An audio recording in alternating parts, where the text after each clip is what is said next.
اعوذ باللہ من الشیطان الرجیم بسم اللہ الرحمن الرحیم رب اشرح لی صدری ویسر لی امری واحلل عقدۃ من لسانی یفقہوا قولی۔ تمام واجب الاحترام السلام علیکم ورحمۃ اللہ۔ دعا گو ہوں کہ اللہ پاک پروردگار جل جلالہ آپ سب کے جان مال اور عزت و آبرو کی حفاظت فرمائے۔ اللہ غنی ہے اور ہم سب اسی کے محتاج ہیں۔ اللہ تعالیٰ کبھی بھی کسی کو کسی کا محتاج نہ بنائے، اور اللہ تعالیٰ ہمیں دین پر استقامت عطا فرماتے ہوئے ایمان کی دولت سے مالا مال فرمائے، آمین اللہم آمین۔ انشاءاللہ عز و جل سورۃ الانفال مبارکہ پارہ نمبر 10، اس کا رکوع نمبر 6 ہم تلاوت کریں گے اور ساتھ میں دیکھتے ہیں اللہ تعالیٰ نے اس میں کیا کیا بیان فرمایا ہے۔ اللہ تعالیٰ قرآن کی تعلیمات کو اچھے سے ہمیں سمجھنے کی توفیق دے، اور جو اللہ تعالیٰ کے احکامات ہیں ان پر ہم سب کو عمل پیرا ہونے کی توفیق دے، آمین اللہم آمین۔ رکوع نمبر 6 سورۃ الانفال مبارکہ۔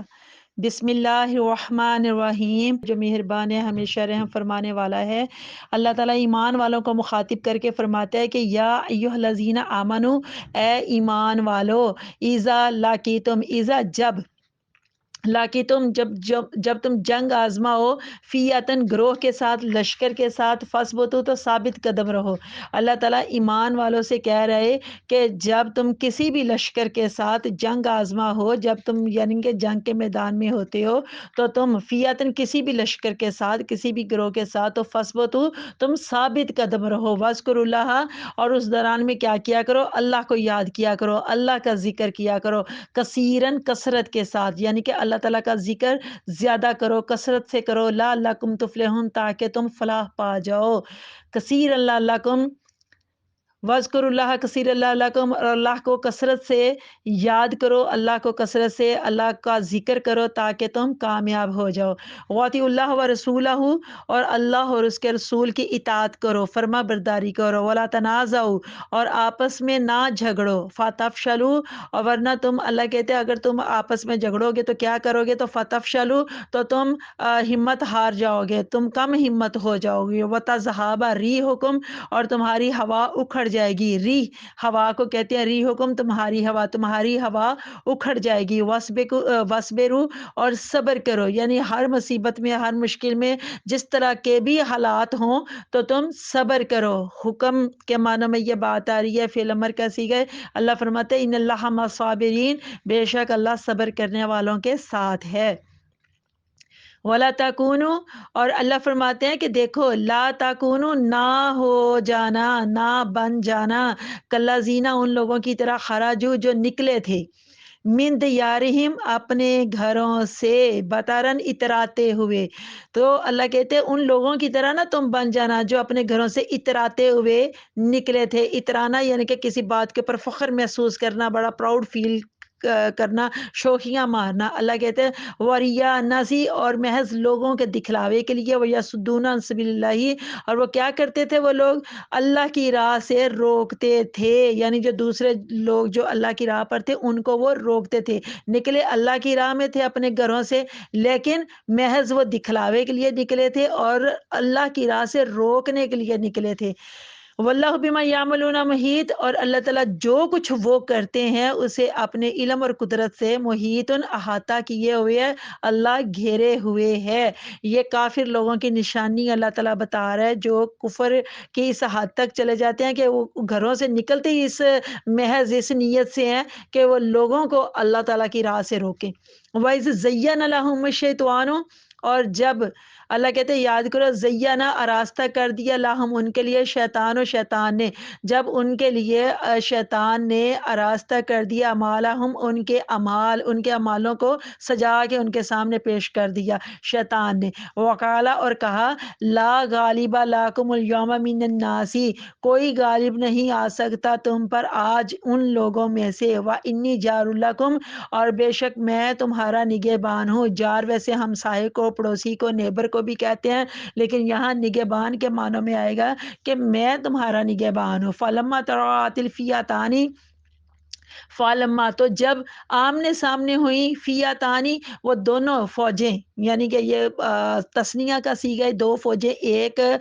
جو لشکر تھا کافروں کا اور دوسرا ایمان والوں کا، مسلمانوں کا۔ تو اللہ کہتے ہیں یہ دونوں فوجیں جب آمنے سامنے ہوئیں تو کیا ہوا، ناکسالہ کی بئی تو وہ الٹے پاؤں بھاگا، وہ جو شیطان جس نے کافروں کو یہ یقین دہانی کرائی تھی کہ میں تمہارے ساتھ ہوں، تو آج کے دن تم گھبرانا نا میدان جنگ میں۔ تو جب دونوں فوجیں آمنے سامنے ہو گئیں تو اس نے کیا کیا، علاقبہ ہی اپنے پاؤں پر یعنی الٹے پاؤں بھاگا، وقالا اور بولا انی بری منکم میں بری الذمہ ہوں تم سے، یعنی کہ میں تم سے بری ہوں، تمہاری کوئی ذمہ داری میرے اوپر نہیں ہے۔ انی ارا ما لا ترونا، جو میں دیکھ رہا ہوں وہ تم نہیں دیکھ رہے ہو، یعنی انی ارا میں دیکھ رہا ہوں، ما لا ترونا جو تم نہیں دیکھ رہے ہو، انی اخاف اللہ میں تو ڈرتا ہوں اللہ سے، واللہ شدید العقاب اور اللہ تعالیٰ سخت سزا دینے والا ہے۔ استغفر اللہ، صدق اللہ العظیم۔ تمام واجب الاحترام پارہ نمبر 10 ہے، سورۃ الانفال مبارکہ کا رکوع نمبر 6 ہے، اس کی آیت نمبر 45۔ اس میں اللہ تعالیٰ فرما رہا ہے کہ جب تم پر کوئی مصیبت آ جائے، کوئی مشکل گھڑی آ جائے، تو اس وقت اپنے رب کو یاد کیا کرو اور ساتھ ہی خود کو ثابت قدم رکھا کرو، کیونکہ بے شک فتح اور کامیابی کے حقیقی اسباب تو اللہ کے ذکر پاک میں ہی ہیں۔ آیت نمبر 46 میں اللہ تعالیٰ صاف صاف ارشاد فرما رہا ہے کہ اگر مسلمان یہ چاہتے ہیں کہ ان کا رعب اور دبدبہ دشمنوں کے دلوں پر چھایا رہے اور آپس میں اتحاد قائم رہے، اتفاق قائم رہے اور قدم بھی نہ ڈگمگائیں، تو سب سے پہلے کیا کرنا ہے، اللہ اور اس کے رسول صلی اللہ علیہ وآلہ وسلم کی فرما برداری کا دامن مضبوطی سے پکڑنا ہے۔ اللہ کہتے ہیں اللہ اور اس کے رسول کی جو فرما برداری والا دامن ہے نا، پھر اس کو مضبوطی سے پکڑے رکھو، کیونکہ اللہ کا حکم ہو یا اس کے رسول صلی اللہ علیہ وسلم کا، دونوں ایک ہی حکم ہے۔ اور آج کا جو بیشتر جو امت کا حصہ ہے واجب الاحترام، وہ انتشار کی وبا میں مبتلا ہے۔ اس کی سب سے بڑی وجہ یہی ہے کہ سنت رسول صلی اللہ علیہ وسلم سے یہ سرتابی اور نافرمانی، یہ اسی کا نتیجہ ہے۔ اور آیت کے آخر میں اللہ تعالیٰ نے صبر کی تلقین کی ہے، اور کیونکہ شیطان نے تو قدم قدم پر جال بچھا رکھے ہیں، اور صبر و استقامت کے بغیر تو مشکلات اور مصائب کا سامنا کرنا یا مقابلہ کرنا تو بہت ہی مشکل کام ہے۔ اور جو کوئی اس رستے پر صبر کے ساتھ چل پڑتے تو اللہ بھی ایسے لوگوں کا ساتھ دیتا ہے، اور کہتے ہیں ان اللہ مع الصابرین، کہ یقیناً بے شک بلا شک و شبہ اللہ تعالیٰ صبر کرنے والوں کے ساتھ ہے۔ آیت نمبر 47 میں اصل بات نیت کی ہو رہی ہے، نیت کی بات ہو رہی ہے۔ اللہ نے فرمایا کہ ان لوگوں کی طرح نہ ہو جانا جو اپنے گھروں سے اتراتے ہوئے محض دکھلاوے کے لیے نکلے تھے۔ یہ جنگ بدر کی بات ہے، مکے کے کافروں کے حوالے سے ہو رہی ہے، جب کافروں کا لشکر مکے سے بدر کی جانب روانہ ہوا تھا، تو اس لشکر میں ناچ گانے کا پورا انتظام تھا۔ جو دوشیزائیں تھیں بڑی بڑی خوبصورت ناچ گانے کے حوالے سے وہ بھی ساتھ میں رکھی ہوئی تھیں، اور شراب کا بھی پورا انتظام تھا۔ جہاں کہیں یہ پڑاؤ ڈالا کرتے تو وہاں پر رقص و سرود کی محفل لگایا کرتے، اور نشے میں ڈوبے ہوئے یہ لوگ 100% اپنی کامیابی یقینی سمجھ کر فخر محسوس کیا کرتے۔ لیکن جو کچھ بھی وہ کرتے تھے اور جو کچھ بھی وہ کر رہے تھے، اللہ تعالیٰ سب کچھ اپنے احاطے میں لیے ہوئے یعنی گھیرے میں لیے ہوئے تھا، یعنی اللہ تعالیٰ سب جانتا تھا ان کے عملوں کو، ان کے کرتوتوں کو، جو کچھ بھی وہ کر رہے تھے۔ آیت نمبر 48 میں اللہ تعالیٰ فرما رہے ہیں کہ شیطان نے ان کے لیے یعنی کافروں کے لیے، ان کے لیے یعنی کافروں کے لیے ان کے اعمال کو آراستہ کر دیا، مزین کر دیا، سجا کے ان کے سامنے پیش کر دیا، یعنی ان کے دلوں میں یہ وسوسہ ڈال دیا تھا کہ ان کی کامیابی یقینی ہے۔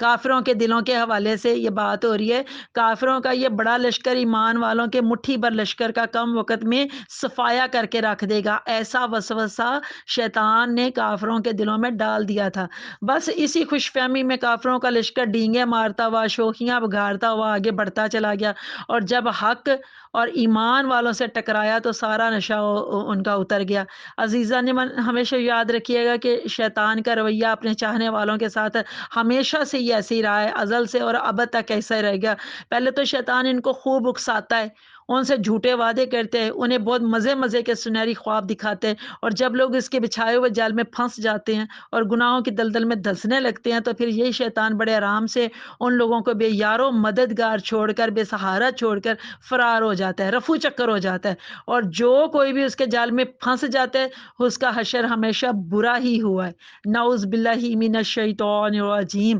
اب اسی آیت مبارکہ کی روح سے ذرا غور فرمائیے، شیطان نے پہلے تو کافروں کو خوب بھڑکایا اور پھر اچھے سے یقین دہانی کرائی کہ آج تم پر کوئی غلبہ نہیں پا سکتا، تمہارا اتنا بڑا لشکر ہے، کسی کی ہمت نہیں ہے تم سے ٹکر لینے کی، اور پھر ساتھ ہی جھوٹا وعدہ بھی کیا کہ میں تمہارا نگہبان ہوں، اگر تمہیں کسی بھی قسم کی مدد کی ضرورت پڑے گی تو میں تمہیں مہیا کر دوں گا۔ لیکن تاریخ بھی گواہ اور اللہ کا یہ پاک کلام قرآن بھی گواہ ہے کہ جب کافروں کا مسلمانوں کے لشکر سے آمنا سامنا ہوا تو اسلام کے شیروں کی ایک ہی گرج سے کافروں کے کلیجے پھٹنے لگے، اور دوسری طرف آسمان سے اللہ کے فرشتوں کی فوج کا نازل ہونا اور اس فوج کا نازل ہونے کا منظر دیکھ کر شیطان آرام سے فرار ہو گیا اور بلند آواز سے پکارا، اے مشرکین مکہ، میں اس مشکل وقت میں تمہاری کوئی مدد نہیں کر سکتا۔ صاف اس نے بول دیا کہ میں تمہاری کوئی مدد نہیں کر سکتا، مجھے وہ چیزیں نظر آ رہی ہیں جو تمہیں نظر نہیں آ رہی ہیں، یعنی جنہیں دیکھنے سے کافر لوگ قاصر تھے، اور صاف اس نے کہا ہے کہ میں وہ دیکھ رہا ہوں جو تم نہیں دیکھ رہے ہو۔ اور یہ کہہ کر شیطان اس آڑے وقت میں کافروں کے لشکر کو حالات کے رحم و کرم کے اوپر چھوڑ کر دم دبا کر بھاگ گیا۔ ایک بڑی خوبصورت بات جو اس آیت مبارکہ میں موجود ہے، تمام عزیزان من ذرا غور فرمائیے، وہ یہ کہ شیطان نے کہا انی اخاف اللہ، یعنی میں تو اللہ سے ڈرتا ہوں۔ یہ شیطان نے کہا، یعنی میں تو انی کہ میں تو اخاف اللہ، اللہ سے بے شک میں اللہ سے مطلب ڈرتا ہوں۔ یہ ذرا غور فرمائیے کتنی پیاری بات ہے۔ اب ذرا آپ غور کیجئے کہ یہ شیطان خود اللہ سے ڈرتا ہے اور دوسروں کو برے کام کرنے پر اکساتا ہے، کیونکہ یہ وہی شیطان ہے جس نے رب کو چیلنج کیا تھا کہ اللہ تو مجھے بس مہلت دے دے، اس بات کی اجازت دے دے کہ میں تیرے بندوں کو قیامت تائیں بہکاؤں گا، ان کو بھٹکاؤں گا راہ راست سے۔ اللہ نے اس کو مہلت بھی دی، اس کا یہ چیلنج بھی قبول کیا، اور ساتھ ہی اللہ نے یہ فرمایا کہ جو میرے بندے ہوں گے خالص ایمان والے، متقی اور پرہیزگار، جن کے دلوں میں خوف خدا ہوگا، انہیں تو کبھی نہیں بہکا پائے گا، تو کبھی ان کو راہ راستے نہیں بھٹکا پائے گا، اور نہ ہی وہ تیرے راستے کے اوپر چلیں گے بے شک۔ تو آئیے دعا کرتے ہیں سب مل کر کہ اے رب کائنات، ہمیشہ ہمیں اپنی پناہ میں رکھنا اور اپنی ہدایت سے سرشار فرمانا، ہماری اولادوں کو، ہماری نسلوں کو اپنی نظر رحمت سے رہنمائی فرمانا، اور دنیا اور آخرت دونوں جہانوں میں سرخرو کرنا، آمین اللہم آمین۔ آپ سب سے گزارش ہے کہ میرے چینل قرآن ہماری زندگی کو سبسکرائب کیجئے، اور میری حوصلہ افزائی کے لیے لائک اور کمنٹ ضرور کیا کریں پلیز۔ اللہ تعالیٰ آپ سب کا حامی و ناصر ہو۔ اجازت چاہتی ہوں، اللہ حافظ۔